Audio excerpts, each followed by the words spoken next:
Very warm welcome to all of you. मैं अक्षय आप सभी का स्वागत करता हूँ एग्रीकल्चर के बेहतरीन प्लेटफॉर्म पर। आई होप कि आप सब ठीक होगे, स्वस्थ होगे, अच्छे से पढ़ाई कर रहे होगे।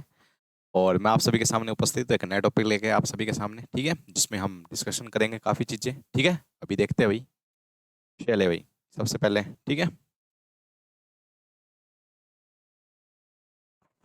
देखिए भाई, हम जैसे हमारा जो कोर्स है भाई, हमारा एग्रीकल्चर का जो, ठीक है, बहुत ही काफ़ी ज़्यादा इतने मुश्किल क्वेश्चन नहीं आते, बहुत आसान क्वेश्चन आते हैं। तो हम एक एक करके सारी डिस्कशन करेंगे इसके बारे में। ठीक है, आज हम पढ़ेंगे क्या?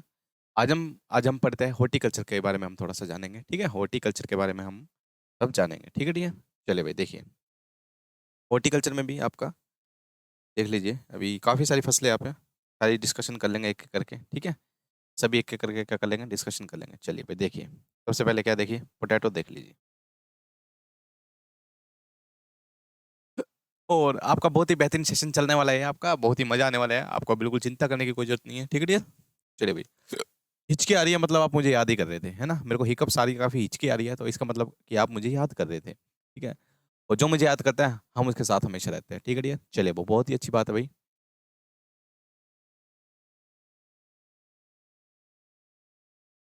चलिए भाई, बहुत ही अद्भुत, बहुत ही जबरदस्त, आप सभी के सामने हम उपस्थित है। चलिए भाई देखिए, सबसे पहले हम पढ़ेंगे क्या, पोटैटो। पोटैटो देखो, सारा चीज डिस्कशन करने की नहीं होती आपके लेवल पर। आपके लेवल पर बहुत कम आता है भाई, बहुत ही आसान आता है, कोई ज्यादा बड़े टॉपिक नहीं आते, बहुत ही छोटे छोटे टॉपिक आते हैं, बहुत ही जो इंपॉर्टेंट होते हैं वही बात आपके इसके अंदर करेंगे। ठीक है डियर, जो इंपॉर्टेंट पॉइंट हो गया। ठीक है, ओके डियर, चले भाई देखिए, पोटैटो। पोटैटो किसको बोलते हैं? आलू को बोलते हैं, पता है आप सभी को? आलू को, आलू को बोलते हैं पोटैटो। आलू है ना, क्या है भाई? आलू को पोटैटो बोलते हैं। ठीक है, इतनी बात याद रखना। देखा है, और क्या होता है, इसको किंग ऑफ वेजिटेबल भी बोलते हैं। क्या बोलते हैं भाई? किंग ऑफ वेजिटेबल भी इसको बोलते हैं। एक बार मैं इसके पिन को थोड़ा सा वो कर दूं, ठीक है, किंग ऑफ वेजिटेबल इसको बोला जाता है। इसको और क्या बोलते हैं? इसको पुअर मैन फ्रेंड भी बोलते हैं डियर, इसको पुअर मैन फ्रेंड बोलते हैं इसको। स्टार्च का भरपूर सोर्स है, स्टार्च भरपूर मात्रा में पाया जाता है इसके अंदर, स्टार्च भरपूर मात्रा में पाया जाता है क्या, पोटैटो में।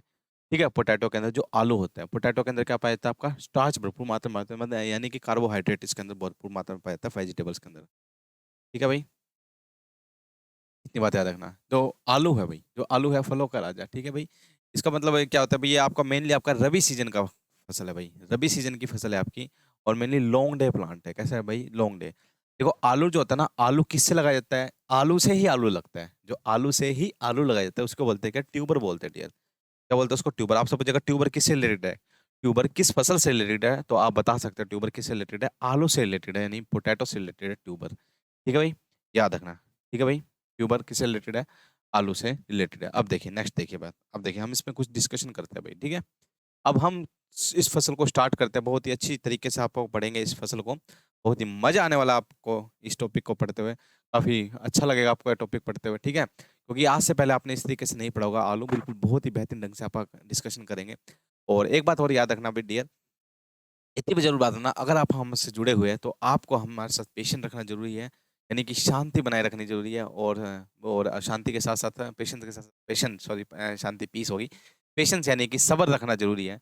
तो आपको पहले एक बार सिलेबस को कवर करना है डियर, अगर आपका सिलेबस कवर होता है ना, फिर आपका कर सकते हो, आप बिल्कुल आसानी से आपको कर सकते हो। ठीक है डियर, अब देखिए समझिए भाई, जैसे मैं कोई आलू लगाता हूँ, कोई लगाता हूँ आलू, तो आलू पे क्या होती है, आई बर्ड होती है डियर, ये देखो ना आपने, ये इस तरीके से निशान होते हैं, इसको आई बर्ड बोलते हैं। क्या बोलते हैं? आई वर्ड इसको बोला जाता है डियर। क्या बोला जाता है? इसी को अपा लगाते हैं, तो यहाँ से ये निकलती स्टेम निकलती है। तो आपसे पूछा जाता है आलू क्या है? एक बात याद रखना, आलू एक मॉडिफाइड स्टेम है डियर, यानी मॉडिफाइड एक स्टेम है। आलू क्या डियर? मॉडिफाइड स्टेम है, स्टेम है ये आलू। आप ये मत सोचना ये जमीन के अंदर उग रही है तो ये रूट है, नहीं। कोई भी स्टेम और कोई भी रूट के अंदर एक चीज डिफरेंशिएट करती है क्या, देखिए जब भी आप गन्ना देखते हो, गन्ने में इस तरीके की धारियां दिखती है ना, उसको बोलते हैं नोड, बोलते हैं डियर। क्या? नोड। ये एक बेहतरीन प्रेजेंस ऑफ नोड और इंटरनोड, इन दोनों के बीच वाली जगह को, यानी ये जो है ना, एक नोड एरिया एक नोड, इन दोनों के नोड के बीच वाली जगह को बोलते हैं इंटरनोड बोलते हैं। क्या बोलते हैं? इंटरनोड बोला जाता है। एक बात याद रखना डियर, ये जो नोड और इंटरनोड होते हैं ना, यही एक स्टेम की पहचान होती है। एक स्टेम की, एक स्टेम की पहचान क्या होती है? नोड और इंटरनोड होती है। तो हमेशा याद रखना, ये नोड और internode is the basic characteristic of stem, ये रूट के अंदर कभी नहीं पाई जाएगी। तो आपसे पूछा जा सकता है ये एक एक अलग पहचान बताइए नोड और इंटर यानी स्टेम और रूट की एक मेजर पहचान बताइए जिससे हम स्टेम और रूट को डिफरेंशिएट कर सकते हैं। ये नहीं है भाई जमीन के अंदर उग रहा है तो ये रूट होगी तो नहीं नहीं नहीं। एक प्रेजेंस ऑफ नोड और इंटरनोड इज द बेसिक बात होती है जो क्या किसकी होती है भाई आपकी नोड ये आपकी स्टेम की। ठीक है भाई, तो ये इसमें मॉडिफाइड स्टेम होता है आपका क्या आलू एक मॉडिफाइड स्टेम होता है डियर। ठीक है, हम इसको उगाते हैं तो इसमें से क्या होता है एक आलू से लगभग मैक्सिमम 4 ही आलू बन पाते हैं। कितने बन पाते हैं? 4 आलू बन पाते हैं। यानी इसको बोलते हैं सीड मल्टीप्लीकेशन रेशियो। क्या बोलते हैं डियर इसको? Seed multiplication seed multiplication ratio बोलते हैं इसको। तो सीड मल्टीप्लीकेशन रेशियो कितना है इसका? 1:4 है डियर। कितना? 1:4। यानी एक आलू से कितने आलू बन सकते हैं? एक आलू से 4 आलू बनते हैं। कितने बनते हैं? एक आलू से 4 आलू बनते हैं। ये देखिए आप देखिए ट्यूबर। ट्यूबर क्या होता है? एक मॉडिफाइड स्टेम है। क्या? एक पोटैटो एक मॉडिफाइड स्टेम है। जब ये क्या होता है? ये जो ये स्टेम निकलने हैं इनको स्टोलन बोलते हैं डियर। क्या बोलते हैं इनको? स्टोलन बोला जाता है इनको। क्या बोलते हैं? स्टोलन। और हर एक स्टोलन के एंड पर आलू लगते हैं। यानी आलू कहाँ लगता है? एंड ऑफ स्टोलन पे क्या लगता है? आलू लगता है। इसका नाम क्या है डियर? इसका नाम क्या है आलू का? अब बोटेनिकल चीजें पढ़ेंगे ना अब इसके बारे में, ठीक है ना? देखिए भाई ध्यान से समझिए। इसका नाम है सोलैनम ट्यूबरोसम।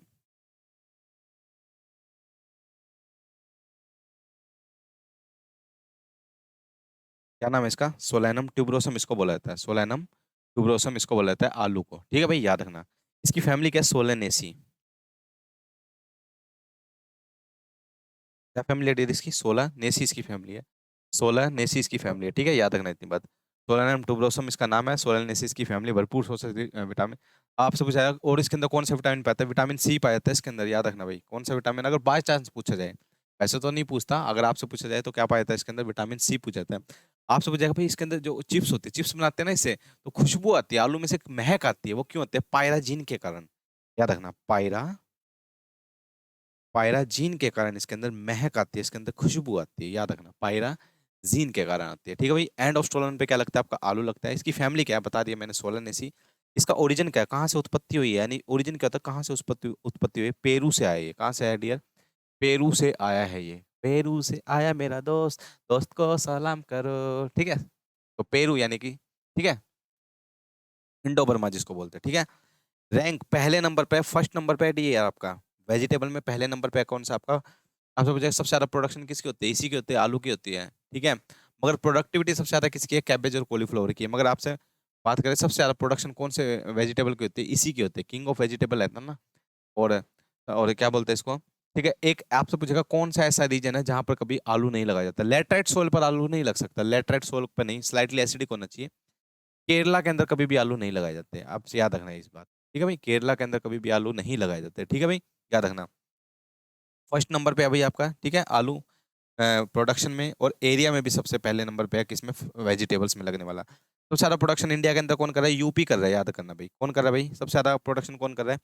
यूपी कर रहा है सबसे ज्यादा प्रोडक्शन इंडिया के अंदर। ठीक है, 61 20 पूरी वेजिटेबल में 21% एरिया, यानी अगर जो 100 हेक्टेयर में सब्जियां लग रही है ना, तो 21 हेक्टेयर में क्या लग रहा होगा आपका? आलू लग रहा होगा। यानी 21% एरिया में आलू कवर कर रहा है। 25% क्या कर रहा है? प्रोडक्शन, यानी कि अगर 100 किलो आपकी सब्जियां बन रही है ना, उसमें 25 किलो तो आपका यही बन रहा है, आलू ही बन रहा है। इतना मेजर आपका आलू कवर कर रहा है। सबसे ज्यादा तो रा कंज्यूम ही किया जाता है। रा यानी कच्चा ही खाया जाता है, यानी आपका 70% तो या आपका रा कंज्यूम किया जाता है, आपको सब्जी के तौर पे इस्तेमाल करता है। कुछ फिर आपका प्रोसेसिंग चिप्स वगैरह बनाने में या कुछ और प्रोडक्ट बनाने में इस्तेमाल होता है।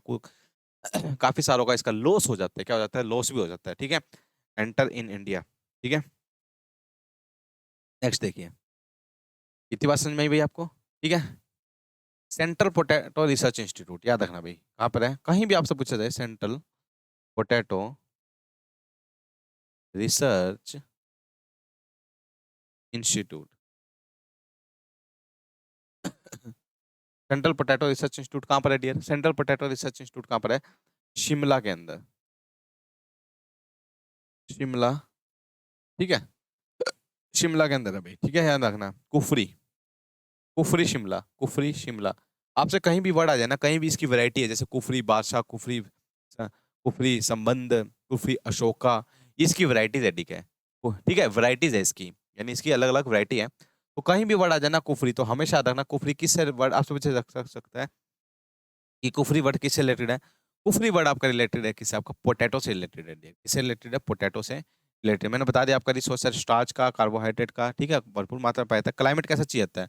कोल्ड क्लाइमेट चाहिए होता है इसको। कैसा क्लाइमेट चाहिए होता है डियर? कोल्ड क्लाइमेट चाहिए होता है। एरिया में आपका यूपी आ गया सबसे आगे प्रोडक्शन में भी और एरिया में भी, ठीक है। कोल्ड क्लाइमेट बोलते हैं ठंडा एनवायरमेंट। अगर आपको बात करें यहाँ पर, हमारे यहाँ पर कब उगाया जाता है इसको? नवंबर में उगाते हैं और फरवरी में कटाई कर लेते हैं। नवंबर में उगाते हैं, यानी सोइंग कब करते हैं इसकी? यानी सोइंग कब करते हैं डियर इसकी? नवंबर में। और फरवरी में क्या करते हैं इसकी? हार्वेस्टिंग कर लेते हैं यहीं पे,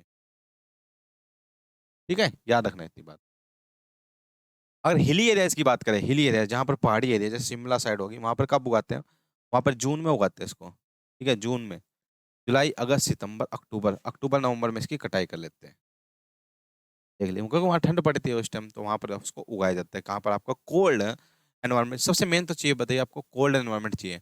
जो इसका ट्यूबर होता है, जो इसका ट्यूबर होता है ना डियर, हम बोलते हैं ना ये ट्यूबर, आलू का ट्यूबर ही तो है जो बनता है आपका ये, ठीक है। तो ये जो ट्यूबर होते हैं 18 डिग्री सेल्सियस पर बहुत ही बेहतरीन उगता है, यानी सबसे बढ़िया उगता है आपका, यानी सबसे बढ़िया ग्रोथ होती है इसकी 18 डिग्री सेल्सियस पर। आपसे पूछा जा सकता है ट्यूबर की सबसे बेस्ट ग्रोथ कितने पे होती है? आपकी 18 डिग्री सेल्सियस पर सबसे बेस्ट ग्रोथ होती है इसकी ट्यूबर की, जो आलू की, ठीक है भाई।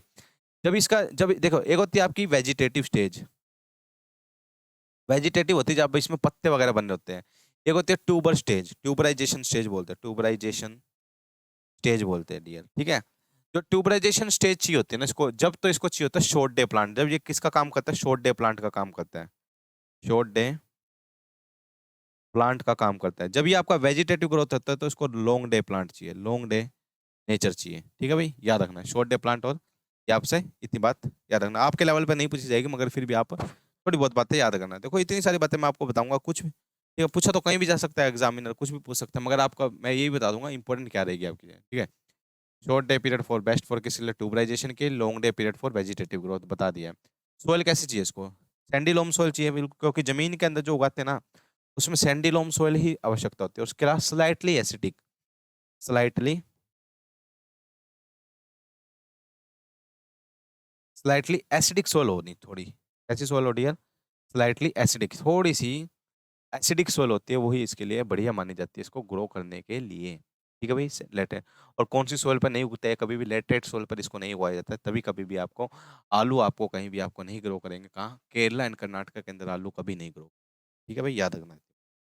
ठीक है डियर, नेक्स्ट बात देखिए, देखिए यूज ऑफ पोटैटो मैंने बताया था ना, कहाँ गया? 70% तो फ्रेशली कंज्यूम किया जाता है, यानी वैसे ही खाया जाता है। 12% वेस्ट हो जाता है। आलू 12% का हो जाता है, वेस्ट हो जाता है। सोइंग, जैसे आलू से आलू लगाए जाते हैं ना, तो 10% आलू अगली आलू की बुआई के लिए इस्तेमाल किया जाता है, यानी 10% आलू अगली बुआई के लिए इस्तेमाल किया जाता है। प्रोसेसिंग यानी चिप्स वगैरह बनाने के लिए 7.5, यानी 7.5% आपके जो आलू है वो चिप्स बनाने के लिए। बहुत कम ही आलू एक्सपोर्ट किया जाता है, यानी यहीं पे सारा कंज्यूम हो जाता है। इंडिया ही क्या कर लेता है? कंज्यूम कर लेता है आलू को। क्या कर लेता है? इंडिया ही कंज्यूम कर लेता है। देख लो अधिकतर आलू तो यही फ्रेशली कंज्यूम ही कर लेते हैं। कुछ वेस्ट हो जाता है, कुछ ये, ठीक है ना। काफी सारी एक बीमारी है इसके अंदर, वाट डिसीज। वाट डिसीज दार्जिलिंग में ही लगती है आपकी। हाँ लगती है, दार्जिलिंग के अंदर लगती है डियर ये वाट डिसीज। और कहीं नहीं दिखेगी आपको वाट डिसीज। इस वजह से उसको दार्जिलिंग के आलू कहीं भी नहीं ले जा सकते आप, कहीं भी नहीं ले जा सकते। क्यों? क्योंकि उसमें अंदर वाट डिसीज है। अगर आप दार्जिलिंग से बाहर आलू ले गए तो, अगर जो वहाँ आप और कहीं ले गए तो वहाँ भी लग जाएगी ये बीमारी, तो फिर खतरनाक है ये बीमारी। तो उसको वहीं पर डोमेस्टिक क्वारंटाइन किया हुआ है, यानी इंडिया के अंदर ही क्वारंटाइन किया हुआ है। इसको बोलते हैं डोमेस्टिक क्वारंटाइन। क्वारंटाइन होता है ना जैसे आप क्वारंटाइन, क्या क्वारंटाइन का मतलब लिख देता हूँ, क्वारंटाइन। जैसे कोरोना काल के अंदर कोई विदेश से आता था तो हम क्या कर लेते उसको वहीं पे रोक लेते थे एयरपोर्ट पे ही। क्यों? उसको आगे नहीं बढ़ने दिया जाता था। क्यों नहीं बढ़ने दिया जाता? क्योंकि इंडिया के अंदर अगर आ गया कोरोना तो और ज्यादा फैल जाएगा, इस वजह से आप वहीं पर उसको रोक दिया जाता था। यही बात है आपका, क्या क्वारंटाइन कर लिया जाता था भाई। ठीक है डियर, याद रहेगा आज लोगों को। नेक्स्ट देखिए भाई, वैरायटी देखिए, वैरायटी कुफरी वर्ड आ गया ना, कुफरी ज्योति, कुफरी बहार, कुफरी पुखराज, ठीक है। अर्ली मैच्योर जो जल्दी पक जाती है, कुफरी अशोका, कुफरी जवाहर, ठीक है। कुफरी ख्याति, कुफरी सूर्या, कुफरी पुखराज। लेट मैच्योर जो लेट मैच्योर होती है, यानी जो समय लेती है, कुफरी सिंदूरी, देवा, कुफरी मेगा, सब क्या क्या कुफरी लगा हुआ है, समझ में ना। एक है भाई आपकी आपकी एक वैरायटी है, एक और याद रखना, अप टू डेट। ये भी याद रखना। अप टू डेट किसकी वैरायटी? आपकी आलू की ही वैरायटी अप टू डेट, ठीक है, याद रखना। कुफरी बादशाह, कुफरी चिप्सोना। चिप्सोना से क्या बनाते हैं? चिप्स बनाई जाती है, पता है आपको। चिप्सोना 1, चिप्सोना 2, ठीक है ना, याद रहेगा। एक है FCL 2030, ये आपकी लेज वगैरह चिप्स वगैरह बनाती है, लेज चिप्स बनाती है, ठीक है ना, याद रखना। वैरायटीज है कुछ, ठीक है। कुफरी आ गया, बस यही आ गई, ये आ गई। इंट्रोड्यूस किए गए अप टू डेट एक वैरायटी है, मैंने बताई है अभी, ठीक है ना। नेक्स्ट देखिए, प्रोपगेशन मेथड। मैंने बताया था ना, प्रोपगेशन मेथड। प्रोपगेशन मेथड यानी किससे बुआई होती है? ट्यूबर से ही बुआई होती है। किससे बुआई होती है डियर? ट्यूबर से। कितना ट्यूबर लगता है आपका? 1500 से 2000 किलो सीड लगता है। कितना लगता है? 2000, 1500 से 2000 केजी सीड लगता है इसका, इतना बीज लगता है इसका, यानी वो ट्यूबर लगता है, वो आलू लगता है इतना हमें अगली फसल लगाने के लिए। एक बात याद रखना डियर, ये एक ऐसी फसल है जिसमें जैसे हम ना, इसमें ना 50% इनपुट कॉस्ट लग जाती है, सबसे ज्यादा इनपुट कॉस्ट लगती है इसके अंदर। आप समझिएगा, एक तो कैश क्रॉप है, आप याद रखना, कैसा क्रॉप है डियर? कैश क्रॉप है आपका, है ना कैश क्रॉप। एक तो इसमें सबसे ज्यादा इनपुट को, जैसे हम इनपुट कॉस्ट होते हैं, जैसे बीज के लिए पैसा इतना लगेगा, फर्टिलाइजर के लिए इतना लगेगा, इंसेक्टिसाइड के लिए इतना लगेगा, पेस्टिसाइड के लिए, है ना, ये लगते हैं ना। तो अगर आपको 2 लाख रुपए की फसल बेचनी है ना, तो 1 लाख रुपए तो लगेगा ही लगेगा। अगर आपको 2 लाख रुपए इसमें कमाने हैं तो 1 लाख तो लगेगा ही लगेगा, यानी इनपुट कॉस्ट बहुत ज्यादा आता है, इनपुट कॉस्ट हाई होती है इसकी। ये आप समझिए हाईएस्ट इनपुट कॉस्ट हो यही आती है। आप समझ सकते हैं हाईली इनपुट कॉस्ट फसल कौन सी आपकी? यही है आपकी, ठीक है भाई, याद रखना, याद रखना, ठीक है भाई। डोरमेंसी, डोरमेंसी क्या होती है? जैसे आप इसको आलू को लगाते हैं तो इसमें फुटाव नहीं आता, डोरमेंसी यानी इसमें से पौधा बाहर नहीं आता, तो उसकी डोरमेंसी तोड़ने के लिए क्या डालते हैं इसके अंदर? इसके अंदर क्या डालता है भाई? याद रखना, हमेशा याद रखना। आलू के अंदर क्या डालता है? जैसे प्याज के अंदर तो डलता था मैलिक हाइड्रोजन, इसके अंदर डलता है थायो यूरिया। आपसे पूछा जाएगा थायो यूरिया किससे रिलेटेड है? थायो यूरिया आपका रिलेटेड है किससे? आपका पोटैटो से रिलेटेड है। किससे रिलेटेड है डियर? पोटैटो से रिलेटेड है, ठीक है भाई। मैंने एक और बात बताई थी, वो जो आलू के ऊपर वो लगते नहीं है, वो आलू के ऊपर आपको ये दिखेगा निशान से, इस तरीके के निशान से दिखते हैं ना, ये क्या होते हैं? इनको आई बर्ड बोलते हैं डियर। क्या बोलते हैं? आई बर्ड बोला जाता है इसको, ठीक है डियर, आई बर्ड। देखिए एक और बात याद रखना, जब कभी भी आलू की कटाई करते हैं ना, यानी इसकी हार्वेस्टिंग करनी है हमें, क्या करनी है डियर? इसकी हार्वेस्टिंग करनी है। तो हार्वेस्टिंग करने से पहले क्या करते हैं? जैसे ये आलू उग गया है, ठीक है, नीचे आलू लगे हुए हैं हमारे, ठीक है, ये जो इसकी स्टेम होती है ना, क्या होती है, जो इसकी स्टेम होती है, जो इसका ऊपर वाला स्टेम होता है, जो ये प्लांट होता है, इसको हल्म बोलते हैं डियर। क्या बोलते हैं इसको? हल्म बोलते हैं इसको। क्या बोलते हैं डियर? इसको हल्म बोला जाता है। ये हल्म को हम काट देते हैं, इस हल्म की क्या कर देते हैं आप? कटाई कर देते हैं। क्यों? तो क्योंकि हम इसमें नाइट्रोजन नाइट्रोजन फॉस्फोरस पोटेशियम देंगे ना, तो ये क्योंकि प्लांट बनेगा, प्लांट की तो हमें जरूरत नहीं है, कहाँ जननी चाहिए? आलू में। यानी 15 से 20 दिन पहले, हार्वेस्टिंग से 15 से 20 दिन पहले क्या करते हैं हम? इसकी हल्म को रिमूव कर देते हैं, यानी इसकी कटाई कर देते हैं, इसकी स्टेम को काट देते हैं, इसको बोलते हैं डी हल्मिंग। आपसे पूछा जा सकता है डी हल्मिंग किस फसल में की जाती है? इसी में की जाती है, ताकि अब जितने भी NPK, जितना भी हम नाइट्रोजन फॉस्फोरस पोटेशियम इसके अंदर डालेंगे, तो सारा कहाँ लगे? ये सारा आलूओं में लगे, आलू बनने में लगे। तो इसकी आलू की क्वालिटी को इंक्रीज करने के, क्वालिटी इंक्रीज करने के लिए डाला जाता है। ठीक है भाई, इतनी बात याद रखना, ठीक है डियर। नेक्स्ट देखिए, ठीक है, एक और बात याद रखना भाई, इसके अंदर ना कभी भी KCl नहीं डालते। KCl बोलते हैं म्यूरेट ऑफ पोटैश नहीं डलता, क्योंकि इसकी स्टार्च की क्वालिटी को डिक्रीज कर देता है। म्यूरेट ऑफ पोटैश यानी KCl होता है potassium fertilizer, muriate of potash बोलते हैं ना, म्यूरेट ऑफ पोटैश इसको बोला जाता है डियर KCl को। तो कभी भी इसके अंदर KCl नहीं डालते हैं, KCl इसके अंदर नहीं डालते, नहीं तो क्या हो जाएगा? ये जो क्लोरीन कंटेंट होता है ना, जो सेलाइन कंटेंट होता है ना, ये जो क्लोरीन होता है, जो सेलाइन नेचर होता है इसका, ये क्या करता है डियर? ये इसकी क्वालिटी, स्टार्च की क्वालिटी को डिक्रीज कर देता है। यानी जो इसके अंदर स्टार्च है, क्योंकि आलू के अंदर तो भरपूर मात्रा में क्या है डियर? स्टार्च ही है, तो उसकी स्टार्च की क्वालिटी को क्या कर देगा? डिक्रीज कर देता है, कम कर देता है। तभी कभी भी इसके अंदर क्या नहीं डालना चाहिए? KCl नहीं डालते, इसको डाल दे पोटेशियम सल्फेट डाल दो, पोटेशियम सल्फेट डाल दो, पोटेशियम नाइट्रेट डाल दो, मगर ये नहीं डालना है इसके अंदर। KCl फर्टिलाइजर नहीं डलता। आपसे पूछा जा सकता है KCl फर्टिलाइजर किस में नहीं डलता है? अधिकतर आपकी सोलानेसी फैमिली, जैसे आपकी तंबाकू के अंदर भी नहीं डलता आपका KCl, मिर्ची के अंदर भी नहीं डलता, KCl नहीं डालते उसमें, ठीक है, याद रखना। देखो एक टेक्निक होती है जिसको बोलते हैं सीड प्लॉट टेक्निक। क्या बोलते हैं डियर? Seed plot technique. ये किसने दी थी? पुष्कर नाथ ने दी थी। किसने दी थी? पुष्कर नाथ ने दी थी 1967 में। क्या होता है देखिए, ये इसका मेन मोटो क्या था? बस एक बात याद रखना है, वायरस फ्री पोटैटो बनाना, वायरस फ्री पोटैटो सीड बनाना, पोटैटो ट्यूबर बनाना। क्या बनाना dear? Virus free potato tuber बनाना। जैसे पोटैटो ट्यूबर क्या होता है? जिससे हम आगे आलू लगाएंगे। अब देखिए भाई क्या होता है, इसमें पोटैटो ट्यूबर मोथ लगता है। पोटैटो ट्यूबर मोथ है, एक एफिड है, एक एफिड का अटैक होता है। अ, वो वायरस है एक, पोटैटो एक पोटैटो लीफ कल वायरस होता है। वो क्या करता है, जब इस पर अटैक करते हैं ना, तो क्या करता है, जब ये इस पर अटैक करता है तो इसके खत्म कर देता है इस फसल को। तो डियर एक बात याद रखना, जब इस फसल को खत्म कर देते हैं तो हम क्या करते हैं भाई, जब उसका जैसे वो लेके कौन आता है, उस वायरस को लेके कौन आता है, एफिड होता है, एक एफिड, एक इंसेक्ट होता है एफिड, वो पीठ पर बिठा के लाता है उसको, वायरस को। तो जहां पर एफिड का लेवल, यानी एफिड जहां पर बहुत कम मिलते हैं, वहां पर हम पोटैटो सीड बनाते हैं, फिर वहां से और कहीं ट्रांसफर कर देते हैं। ये एक सीड प्लॉट टेक्निक होती है। बस बस मेन मोटा आपसे ये पूछा जाएगा, वायरस फ्री पोटैटोस बनाने के लिए, वायरस फ्री पोटैटो भी किसने बनाया था, पुष्कर नाथ ने बनाया था। लो एफिड होते हैं ना जहाँ, वहां बनाते हैं। ठीक है, इंसेक्टिसाइड यूज करते हैं, रोगिंग करते हैं, रोगिंग यानी कि जो आपके ये जो इन्फेक्टेड प्लांट है उनको रिमूव करना, उसको रोगिंग बोल देते हैं, इन्फेक्टेड प्लांट को रिमूव करना,